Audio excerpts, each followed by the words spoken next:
జిల్లాల సమీక్ష సమావేశానికి అధ్యక్షత వహిస్తున్నటువంటి గౌరవ ఇన్ఛార్జ్ మంత్రివర్యులు జూపల్లి కృష్ణారావు గారికి, అట్లాగే వేదిక మీద ఉన్నటువంటి గవర్నమెంట్ అడ్వైజర్ గౌరవనీయులు షబీర్ అలీ గారికి, గౌరవ శాసనసభ్యులకు, గౌరవ శాసన మండలి సభ్యులకు, నిజామాబాద్ కామారెడ్డి జిల్లాల కలెక్టర్లకు, సమావేశానికి హాజరైనటువంటి కార్పొరేషన్ చైర్మన్లకు, వివిధ ప్రజాప్రతినిధులకు, అధికారులకు, మీడియా మిత్రులకు అందరికీ కూడా నమస్కారం. గౌరవ మంత్రి గారు ఈ సమీక్షలో 4 టాపిక్స్ ఇచ్చినారు. మొట్టమొదలు రైతు భరోసా,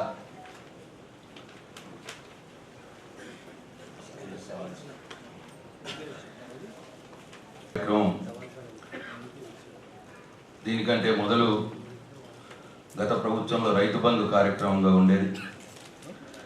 ఆనాటి ప్రభుత్వం రైతులకు మేలు చేయడానికి తీసుకువచ్చినటువంటి కార్యక్రమం మనందరికి తెలుసు. 11 విడతల్లో దాదాపు రాష్ట్రంలో 72,000 కోట్లు, ఈ జిల్లాలో 2,650 కోట్లు రైతులకు ఎకరాకు 10,000 రూపాయల చొప్పున ఇవ్వడం జరిగింది. అయితే ఎన్నికల్లో 10,000కు బదులు 15,000 రూపాయలు రైతు భరోసా పేరు మీద ఇస్తామన్న మాట ఇచ్చినారు. కొత్త ప్రభుత్వం వచ్చింది, సంతోషం. అయితే ఈ ప్రభుత్వం వచ్చిన తర్వాత ఇది 3వ పంట. మొదటి పంటకు 10,000 రూపాయలు ఇచ్చినారు, 2వ పంటకు ఇవ్వలేదు. మళ్ళీ 3వ పంటకు 15,000 మాట ఇచ్చి 12,000 రూపాయలు ఇస్తామని చెప్పినారు మొన్న ముఖ్యమంత్రి గారు. అయితే ఈ సందర్భంగా నేను ఈ ప్రభుత్వాన్ని కోరుతా ఉన్నాను, ఇది రైతులకు మంచి చేసే కార్యక్రమం కాబట్టి మీరు కూడా దీన్ని కొనసాగిస్తున్నారు, మంచిగా ఇంకా పెంచి కొనసాగిస్తామని చెప్పినారు కాబట్టి మొదటిసారి 15,000 మాట ఇచ్చి 10,000 ఇచ్చినారు. దాంట్లో అంటే ఆఫ్ పంటకి, దాంట్లో ఒక 2,500 ఇంకా రైతులకు రావాల్సి ఉన్నది. 2వ పంటలో 7,500 రావాల్సి ఉన్నది. ఇప్పుడు 3వ పంటలో 15,000 చేస్తామని 12,000 చేస్తూ ఉన్నారు. దయచేసి 15,000 చేయాలని చెప్పి కోరుతా ఉన్నాము రైతుల పక్షాన ప్రభుత్వాన్ని. అంటే మొదట 2,500, 2వ పంట 7,500, 10,000, ఇప్పుడు 7,500. దయచేసి 17,500 రైతు భరోసా కింద రైతులకు ప్రతి ఎకరానికి ఇవ్వాలని చెప్పి ఈ ప్రభుత్వాన్ని కోరుతా ఉన్నాం. అట్లాగే ఇందిరమ్మ ఆత్మీయ భరోసా పేరు మీద వ్యవసాయ కూలీలకు సాయం అందించే కొత్త పథకం ఇది. స్వాగతిస్తున్నాం ఈ పథకాన్ని. అయితే అప్పుడు ఎన్నికలప్పుడు వ్యవసాయ కూలీల కన్నా మాట మాట్లాడినారు, కానీ మరి ఎందుకో ఇప్పుడు దానికి ఒక ప్రామాణికంగా ఉపాధి హామీ కూలీలు తీసుకుంటా ఉన్నది ప్రభుత్వం. దీంట్లో నా రిక్వెస్ట్ ఏంటంటే వ్యవసాయ కూలీలు అందరూ ఉపాధి హామీ పథకంలో ఎన్రోల్ కారు, దాంట్లో ఎన్రోల్ కానటువంటి వారు కూడా వ్యవసాయ కూలీలు ఉంటారు, వారిని కూడా గుర్తించాలని చెప్పి నేను కోరుతా ఉన్నాను. అట్లనే 60 సంవత్సరాలు పైబడిన వారు వాళ్ళ జాబ్ కార్డు వాళ్ళ ఉపాధి హామీలో వాళ్ళకు ఎన్రోల్ చేసుకోరు.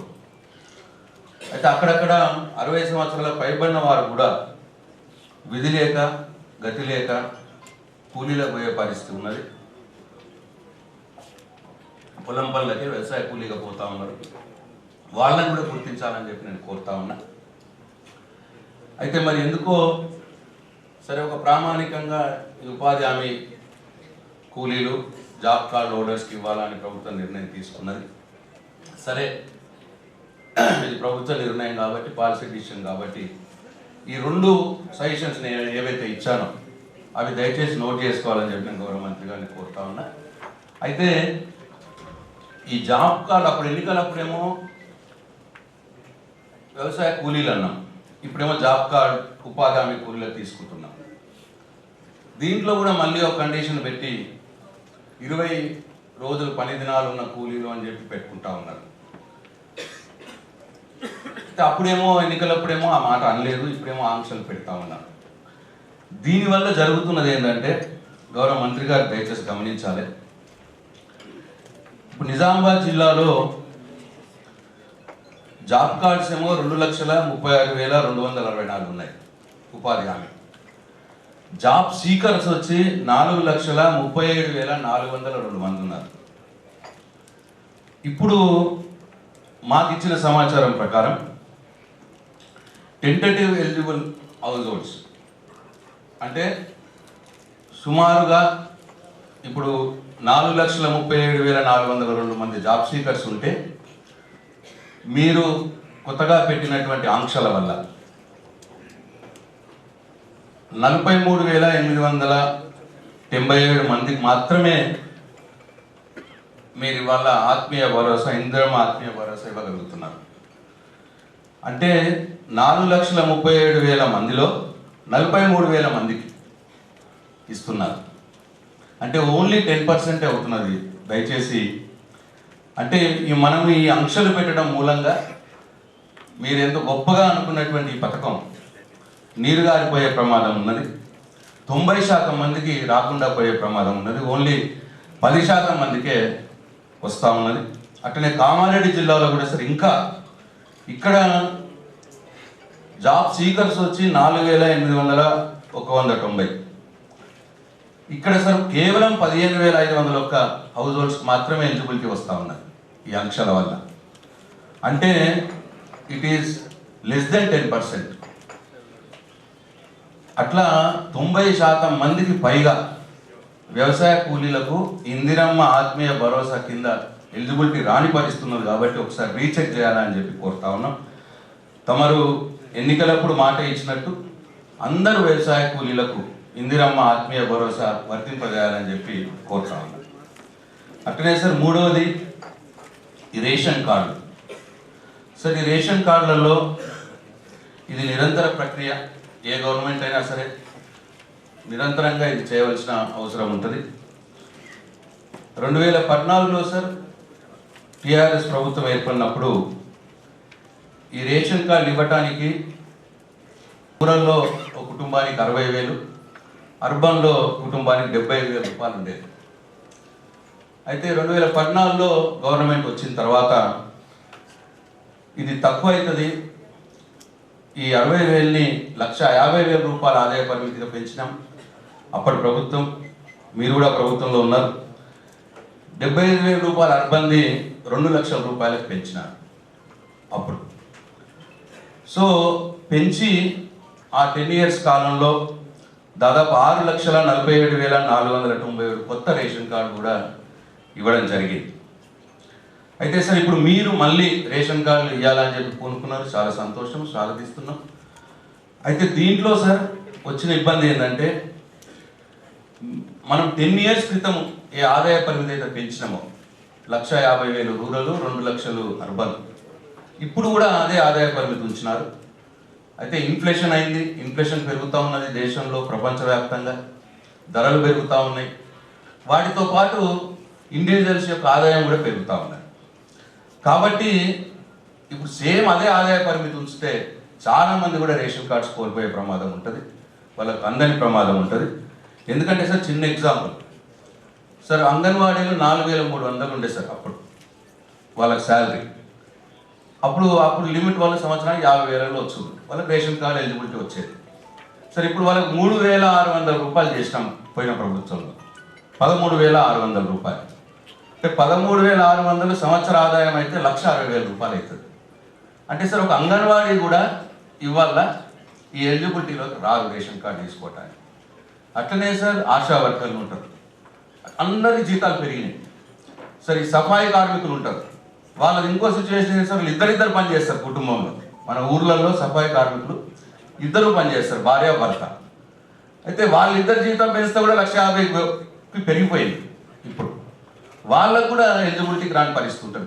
కాబట్టి మా కోరిక ఏంటంటే సార్, మా డిమాండ్ ఏంటంటే దయచేసి ఈ ఆదాయ పరిమితిని మళ్ళొకసారి రీచెక్ చేయండి. ఈ ఆదాయాలు పెరిగిన దృష్ట్యా, ఇన్ఫ్లేషన్ దృష్ట్యా ఒకసారి రీచెక్ చేయాలని చెప్పి కోరుతా ఉన్నాం. అట్లనే సార్ తప్పకుండా ఇప్పటికే చాలా రూమర్స్ వస్తూ ఉన్నాయి. ఆల్రెడీ ఎలిజిబిలిటీలు ఫైనల్ అయిపోయినాయి, రేషన్ కార్డులు లిస్టులు వచ్చేసినాయి, ఒక పార్టీ వారికి చెందిన వారికే ఇస్తున్నారు, ఇటువంటి రూమర్స్ వస్తూ ఉన్నాయి. దయచేసి రూమర్స్ని మీరు అరికట్టే విధంగా ఈ finalisation of this ration cards తప్పకుండా సార్ గ్రామ సభలో ఫైనల్ చేయాలని చెప్పి, ఆర్డర్ చేయాలని చెప్పి మిమ్మల్ని నేను కోరుతా ఉన్నాను. గ్రామ సభల్లోనే ఈ రేషన్ కార్డు కూడా ఫైనల్ కావాలి. దయచేసి దీని మీద దృష్టి పెట్టాలని చెప్పి నేను కోరుతా ఉన్నా. ఎందుకంటే ప్రభుత్వానికి చెడ్డ పేరు రాకూడదు ఈ కార్యక్రమం మీద. అటువంటి అపోహలు తొలగించాల్సిన బాధ్యత మీరు సీనియర్ మంత్రి గారు, మీకు అన్నీ తెలుసు కాబట్టి మీ మీద ఉన్నదని చెప్పి నేను కోరుతా ఉన్నా. అట్లనే సార్ ఇంకొకటి ఫైనల్ 4వది ఇందిరమ్మ ఇల్లు. ఈ ఇందిరమ్మ ఇల్లు సార్ చాలా సంతోషం. మీరు కాన్స్టిట్యున్సీకి 3500 యూనిట్స్ తీసుకుంటామని చెప్తా ఉన్నారు, ఎక్కువ ఉన్నట్టు కనిపిస్తూ ఉన్నది గ్రౌండ్లో. సరే అది మీ తదుపరి నెక్స్ట్ దాంట్లో ఎంత పెంచుతారు ఏంటి అనేది మీ విఘ్నతకు వదిలేస్తున్నాను సార్. కానీ ఇక్కడ ఒక మా రిక్వెస్ట్ ఏంటంటే సార్, ఈ ప్రభుత్వం రాకున్న మూలం సార్ గత ప్రభుత్వంలో గృహలక్ష్మి స్కీమ్ ఒకటి అది లాంచ్ అయింది సార్. దాంట్లో ఇల్లు లేని వారికి 3 లక్షల రూపాయలు ఇల్లు కట్టుకోవడానికి ఇస్తామని చెప్పి అప్పుడు ప్రభుత్వం చెప్పింది. దాంట్లో అందరికి కూడా ప్రొసీడింగ్స్ అందినాయి సార్.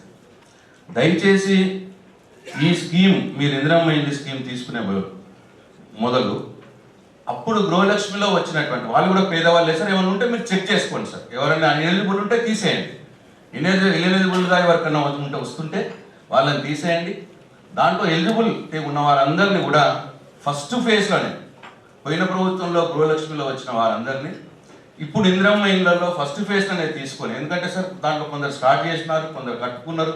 పాప వాళ్ళకి ఆశ ఉన్నది, మాకు ప్రొసీడింగ్ వచ్చినది. ఏ ప్రభుత్వం అయినా ప్రభుత్వమే సార్, ఏ పార్టీ ప్రభుత్వం అయినా ప్రభుత్వమే, వాళ్ళు ప్రజలే. కాబట్టి దయచేసి వాళ్ళని సానుభూతితో మీరు పరిశీలించి ఇప్పుడు ఫస్ట్ ఫేజ్లోనే గృహలక్ష్మిలో అప్పుడు ఇచ్చిన వాళ్ళని లిస్ట్ తెప్పించుకొని మీరు అవి వెరిఫై చేయండి సార్. ఒకవేళ ఇనెలిజిబిలిటీ ఉంటే తీసేయండి, ఎలిజిబిలిటీ ఉన్న వాళ్ళని వెరిఫై చేయించి ఈ మొదటి దాంట్లోనే వాళ్ళని ఇంక్లూడ్ చేయాలని చెప్పి కోరుతా ఉన్నాను సార్.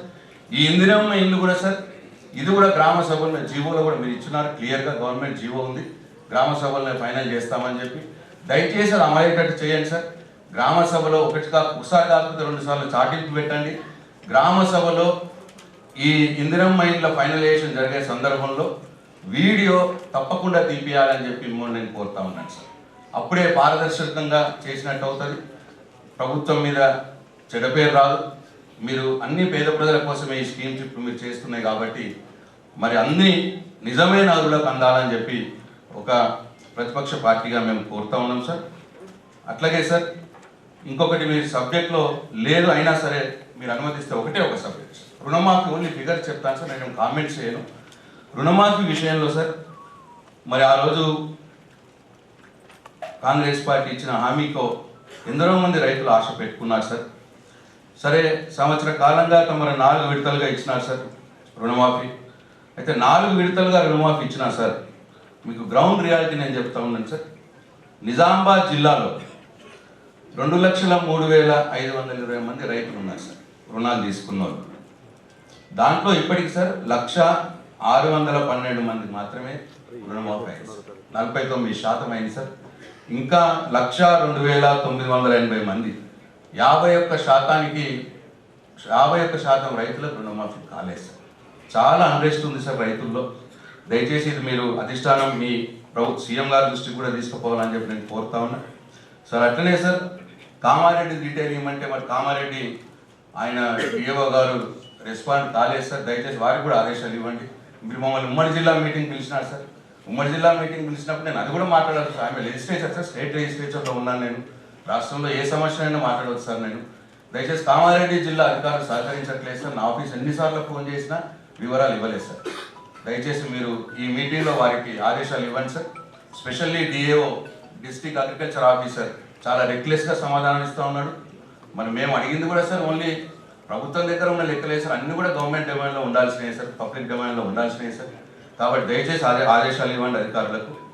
సార్ అట్లనే సార్ నా బాల్కొండ నియోజకవర్గంలో రైతు రుణమాఫీ సార్ నేను ఎక్కడి నుంచి అయితే రిప్రజెంట్ చేస్తూ ఉన్నాను సార్. అక్కడ ఇంకా పాథటిక్గా ఉంది సార్. సార్ అక్కడ రైతులు 51,128 మంది రైతులు ఉన్నారు సార్ రుణాలు తీసుకున్న వాళ్ళు. అక్కడ కేవలం 19,678 మందికి అయింది సార్. 4 విడతలు కలిపి సార్, మొత్తం 4 విడతలు కలిపి జస్ట్ 40% మంది రైతులకు మాత్రమే అయింది సార్. 40% మందికి అయింది. ఇంకా రానివారు సార్ 31,450 మంది, అంటే 19,678 మందికి అయింది. 31,450 మందికి కాలేదు సార్. నా బాల్కొండ కాన్స్టిట్యూన్సీలో 60% మందికి ఇంకా కాలేదు సార్. సివియర్గా ఉంది సార్ ఈ ఇష్యూ. దయచేసి ముఖ్యమంత్రి గారి దృష్టికి తీసుకెళ్ళండి సార్. 2 లక్షలు మీరు ఎవరైనా కట్టుకుంటే మళ్ళీ పోయి తెచ్చుకోండి అన్నారు సార్. ఆశతో ఉన్నారు ఇప్పుడు రైతులు. సార్ మా డిమాండ్ ఏంటంటే సార్ ఈ విషయంలో అప్పుడు ఎట్లనైతే ఎన్నికలప్పుడు మీరు మాట ఇచ్చినారో సార్ 2 లక్షలు ఎలాంటి అంశం లేకుండా చేయండి సార్. 2 లక్షల కంటే పైన ఉన్న వాళ్ళు ఉన్నారు సార్. 3 లక్షలు, 4 లక్షలు, 5 లక్షలు ఉన్నవారు ఉన్నారు. మా కోరిక ఏంటంటే సార్, మా డిమాండ్ ఏంటంటే మీరు చేయవలసిన 2 లక్షలు చేసేయండి సార్. అప్పుడు బ్యాంకర్లు రైతులు చూసుకుంటారు సార్. అట్లా మీరు చెప్పిన మాటను మీరు దాన్ని పూర్తి చేసినట్టు అవుతుందని చెప్పి నేను మిమ్మల్ని కోరుతా ఉన్నాను సార్. తప్పకుండా నేను లేవనెత్తినటువంటి అంశాలని మీరు అధికారులకు సరైన ఆదేశాలు ఇచ్చి అన్ని కూడా అమలయ్యే విధంగా చూడాలని చెప్పి మిమ్మల్ని సవినయంగా కోరుతా ఉన్నాను సార్. Thank you.